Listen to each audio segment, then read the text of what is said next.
Today I'm going to be changing the oil on my 2007 Chevy Impala. This is pretty much everything you're going to need. We've got some 530 Dexos rated oil, oil filter, catch can, funnel, and ramps to safely support the vehicle.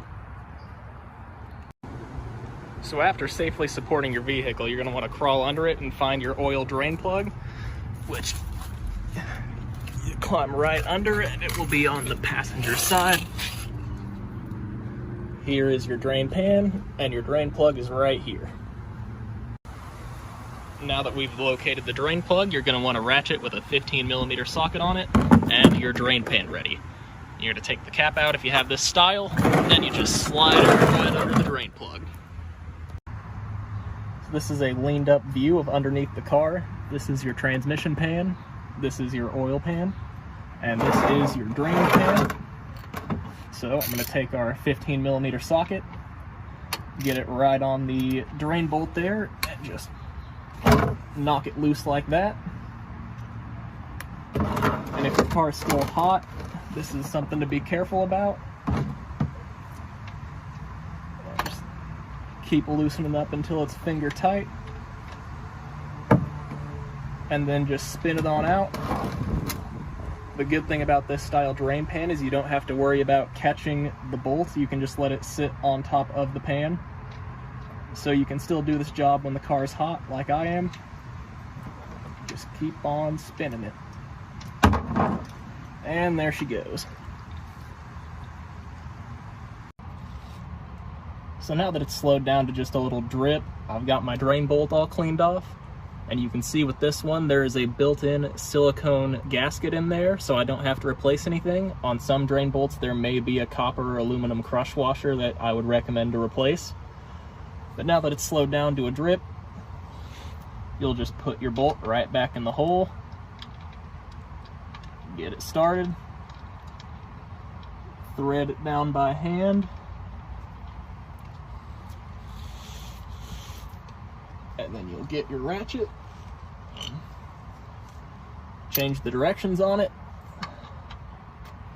and tighten it down. And with the silicone gasket, you can pretty much just snug it up, but there would be a torque spec that I would recommend actually using on these.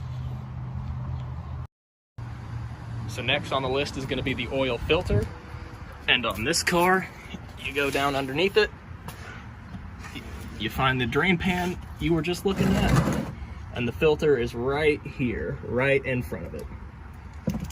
And to change that, usually they're supposed to be on just hand tight. This one's a little bit slick, so I take a rag, get it straightened out a little bit, then I just wrap my hand around the bottom of it and start turning. And this may take a little bit of extra force.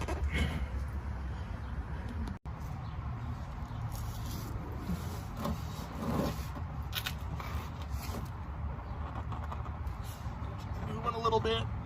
Sometimes it takes two hands, and sometimes you might have to go actually purchase an oil filter wrench for that. But once you get it cracked a little bit, you want to get your drain pan under there again because it will start leaking oil. Just like so. And we'll just let it drain out for a little bit.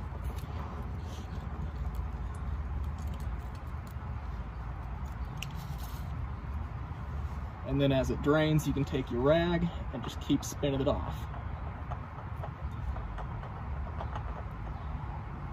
Once you feel it drop, you just straight in your oil pan, and that covers taking the filter out. So right here you can see our old filter compared to our new filter, and they're pretty similar. You want to make sure that this rubber gasket right here on both, that this came off with the old filter and is not stuck on your filter housing. And since this is a vertical filter, what we're going to do is we're going to pre-fill this one so that there's no dry engine upon startup. So I've got one of these dipstick tube funnels here. I'm just going to stick it right down in the oil filter, clamp it up between my feet, and start pouring oil in bit by bit. And then it will fill up and slowly distribute out among the filter media You can see it kind of overflowing a little bit there, but it'll slowly work its way down and in. And just keep repeating this until it's full. So now that we've got the filter pretty full there, what you want to do is make sure you get some new oil and just get a nice ring of it on this new rubber gasket here. That'll help seal it up so you don't have any leaks from it later on. And then we're going to go install this in the car. Okay, so back under the car, you can see our oil pan right there. And then that little threaded housing right there is where we're going to screw this on. So you're just going to line it up on the threads there and just kind of lightly start spinning it. You'll feel it catch at some point, and then you just spin it on hand tight.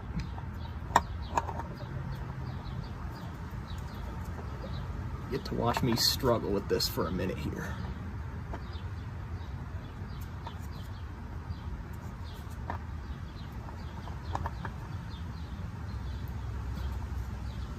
And there we go. So you can just start spinning that.